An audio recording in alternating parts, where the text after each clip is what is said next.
सवाल पूछने के लिए आप 146 सांसदों को संसद से बाहर कर देते हैं, निलंबित कर देते हैं।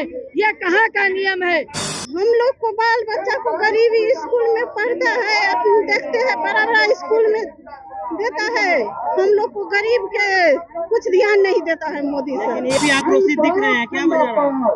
एकदम यही 2024 का ऐलान है कि नरेंद्र मोदी अमित शाह को हटाना है और संसद जब तक विपक्ष नहीं रहेगा संसद नहीं चलेगा।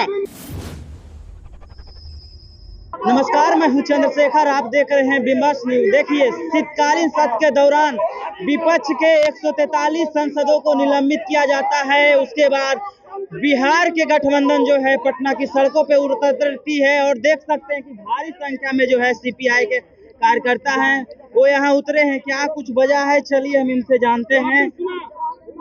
बहुत नाराज दिख रहे हैं मैम, क्या वजह है? आज आप पूरे देश में इंडिया गठबंधन सड़कों पे है। ये जो मोदी चाहते हैं कि विपक्ष विहीन संसद हो और आंदोलन विहीन सड़क हो, तो ये नहीं चलने दिया जाएगा। लोकतंत्र को जो खत्म किया जा रहा है, तानाशाही थोपी जा रही है, तो हमारा देश लोकतांत्रिक देश है, यहाँ तानाशाही नहीं चलेगी। सवाल पूछने के लिए आप 146 सांसदों को संसद से बाहर कर देते हैं, निलंबित कर देते हैं। यह कहाँ का नियम है? और इसलिए यह नहीं तानाशाही चलने देंगे हम लोग अपने देश में। इसी के खिलाफ आज सड़कों पे हम लोग उतरे हुए हैं, पूरे महागठबंधन के लोग। आज तक का ये रिकॉर्ड रहा कि इतनी बड़ी संख्या में सांसदों को निलंबित नहीं किया गया, क्या वजह रहा? यही तो बात बोल रहे हैं कि ये जो मोदी सरकार सोच रही है कि हमें कोई सवाल उनसे न पूछे, कोई उनसे बात न करे, तो ये नहीं चलेगा। अगर आप सवाल पूछेंगे तो आपको निलंबित कर दिया जाएगा। तो ये तानाशाही इस देश में नहीं चलने दी जाएगी। ये सीधा सीधी तानाशाही है और तानाशाही के खिलाफ हम लोग सड़कों पे उतरे हुए हैं। लेकिन वो लोग कह रहे हैं कि आप सवाल पूछने के मकसद से वहाँ नहीं गए थे, संसद में हुड़दंग मचाने के लिए गए थे, इसलिए उनका तो कहेंगे ही, सवाल पूछना उनके लिए हुड़दंग ही मचाना है। अगर सुरक्षा का सवाल हम पूछेंगे तो उनके लिए हुड़दंग होता है, तो ये नहीं चलेगा। ये मार्च का असर दिखेगा। अरे मोदी सरकार के हम लोग हटाने के लिए चाहते हैं, गरीबी का सफाई ध्यान नहीं देता है। हम लोग सोचते हैं जो कल हटे जो आज हटे मोदी सरकार हटने को कहा है। हम लोग को बाल बच्चा को गरीबी स्कूल में पढ़ता है, अपन देखते हैं बड़ा स्कूल में देता है। हम लोग को गरीब के कुछ ध्यान नहीं देता है मोदी सर। लेकिन ये लोग तो सांसदों को निलंबित होकर यहाँ पे मार्च निकाले हैं, कहाँ से आए हैं? हम लोग फैमिली चौक से आए हैं। क्या बोल के लाया गया है?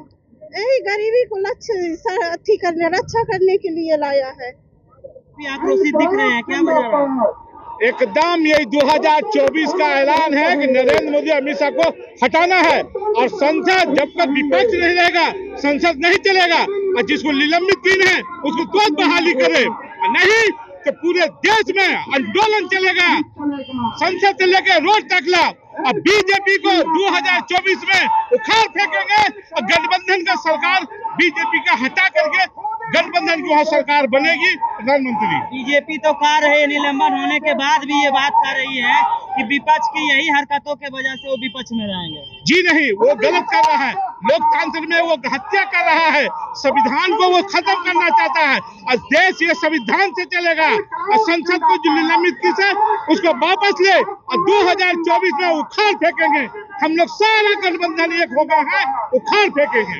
इसका असर दिखेगा कि नहीं दिखेगा? पूरा पूरा पूरा गठबंधन मजबूत है और एक होकर के 2024 में उखाड़ फेंकेंगे। बीजेपी का नामो निशान है, न रहेगा बांस न बजेगा बांसुरी। बीजेपी हटाओ, देश बचाओ। प्रदेश में आपकी सरकार है, उसके बावजूद इतनी संख्या में भीड़ देखने को मिल रही है, क्या कहिए? प्रदेश में हम लोग सब एक हैं। ये दिखाना है कि दिल्ली में जो संसद को उन्होंने निलंबित किया है वो गलत है, लोकतांत्रिक की हत्या है, इसलिए उसको बहाली करो, नहीं तो नहीं चलेगी सरकार। उद्योग करिएगा तो बोल रहे हैं कि विपक्ष में रहिएगा। विपक्ष में है ना, मगर आने वाला उसको विपक्ष करेंगे और यही हाल उसका भी होगा, इसको याद रखिएगा।